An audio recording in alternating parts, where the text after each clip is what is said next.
Alors vous allez d'abord nous parler du mot tombe.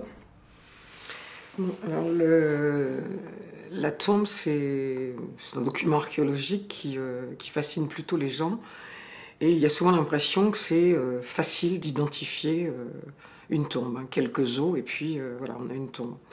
En fait, c'est quelque chose d'assez difficile à identifier. Pourquoi? Parce qu'il faut d'abord faut d'abord faire la preuve que l'on est en présence d'un geste intentionnel, c'est-à-dire qu'effectivement, la population que l'on étudie a voulu déposer un corps, voire des ossements, de manière très consciente et avec une certaine idée de ce que signifierait ce dépôt. Donc la première chose à faire, c'est effectivement démontrer cette intentionnalité. Alors qu'est-ce qu'on utilise ou qu'est-ce qu'on essaye d'utiliser? D'abord la structure, si on peut mettre en évidence la présence d'une fosse, la présence d'ocre, par exemple, de matière colorante, la présence de structures de pierre. Ça, ce sont des choses qui signent un dépôt intentionnel. Et c'est seulement à partir de ce moment-là, à partir du moment où on aura fait cette démonstration, que l'on pourra envisager son caractère funéraire ou non.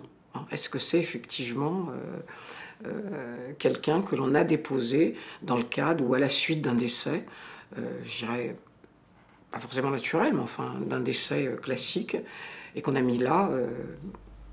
Est-ce que ce mot tombe, il est utilisé par les archéologues ou pas? Oui et non, je dirais. Il est utilisé bien sûr par les archéologues, peut-être moins par ceux du Paléosup. Pourquoi? Je crois qu'on utilise plus facilement sépulture. Je ne sais pas s'il y a des raisons précises. Peut-être que tombe suggère quelque chose de plus construit que sépulture, mais non, Et quand il y a un geste funéraire, c'est forcément une sépulture ou une tombe? Quand il y a un geste autour d'un cadavre, non, c'est pas forcément une sépulture, ça peut être tout à fait autre chose. On peut être dans le cadre de pratiques autour de cadavres, je sais pas, type cannibalisme, pour n'en prendre qu'un. Et est-ce qu'il y a des récurrences dans les pratiques funéraires du Paléolithique supérieur? Est-ce qu'il y a des choses qu'on retrouve tout au long du Paléolithique supérieur? Alors, je dirais la constante du Paléolithique supérieur, c'est le peu de documents archéologiques permettant d'être interprétés comme des sépultures. Je ne sais pas, le Paléolithique supérieur, c'est plusieurs dizaines de milliers d'années, et au total, je crois qu'on a une petite centaine de ce qu'on appelle des sépultures primaires. C'est-à-dire là où les gestes sont un peu plus évidents et où leur caractère funéraire peut être envisagé un peu sérieusement. Voilà. Donc un peu plus de 100 sépultures pour des dizaines de milliers d'années, franchement, c'est pas grand-chose, quoi. Et est-ce qu'on voit quand même, à partir de ce peu de matériel, est-ce qu'on voit des différences entre les différentes cultures? Alors, je dirais la première grande différence qu'on voit, c'est que certaines cultures n'ont livré aucune sépulture primaire. Voilà, on n'a rien, en gros.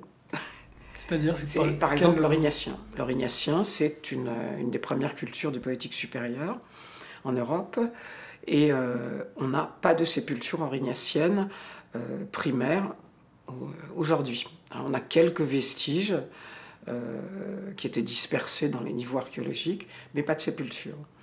Ensuite, le Gravecien, c'est la période qui en livre le plus.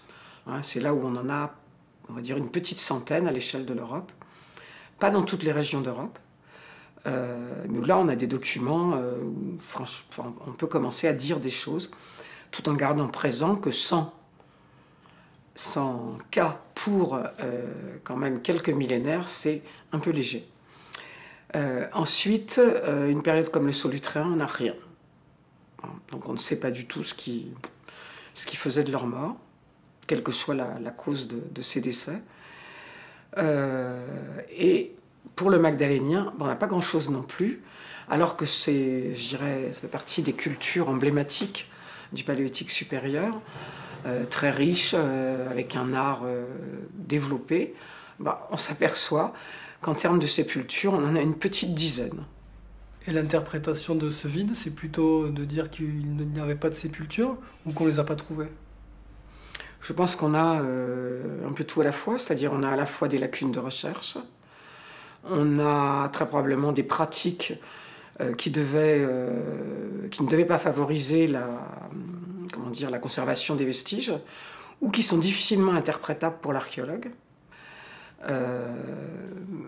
Et puis on a aussi toutes ces fouilles du 19e siècle, où on a vidé un peu rapidement les sites, et où on est peut-être passé à côté de documents qui étaient mieux conservés.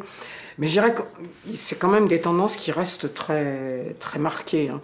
Au fur et à mesure que les recherches avancent, qu'on comble, je dirais, les lacunes, au sens lacunes géographiques, c'est-à-dire qu'on investit des régions où on ne faisait pas de fouilles, grosso modo, on ne modifie pas ce que j'ai tracé à grandes lignes, à savoir rien pour l'Aurignacien, un peu pour le Gravechien, rien pour le Solutréen et un tout petit peu pour le Magdalénien. Voilà. Ça reste vrai. Et est-ce qu'il y a des endroits, des lieux particuliers qui sont dédiés aux funéraires, comme dans nos sociétés on a des cimetières, ou alors ces sépultures on les trouve dans des habitats? Alors, les sépultures, celles qui sont vraiment, je dirais, évidentes, les sépultures primaires, à ma connaissance, dans la plupart des cas, on les trouve dans des lieux d'habitat.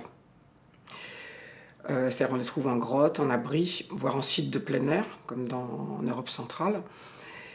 Elles sont effectivement incluses dans des habitats.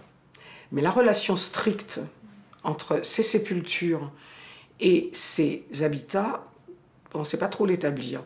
Alors, je ne suis peut-être pas très claire en disant ça, mais par exemple, quand vous trouvez une sépulture, je ne sais pas, dans un niveau X d'un habitat, dans la plupart des cas, vous ne savez pas si finalement, après l'occupation, au sens occupation quotidienne, de vie quotidienne, vous ne savez pas si les gens sont partis et ne seraient revenus, eux ou d'autres, que pour implanter la sépulture, ou si au contraire, après l'implantation de la sépulture, ils ont quitté les lieux parce que ça n'était plus, j'en sais rien, moi, des lieux fréquentables ou parce qu'ils allaient ailleurs.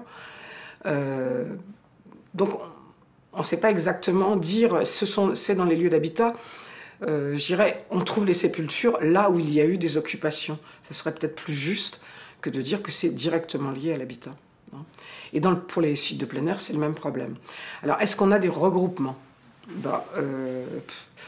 J'irais du fait de la résolution chronologique qu'on peut avoir, qu'on peut espérer, c'est extrêmement difficile de dire qu'on a des lieux où on a regroupé pendant des centaines d'années, voire plus, des sépultures.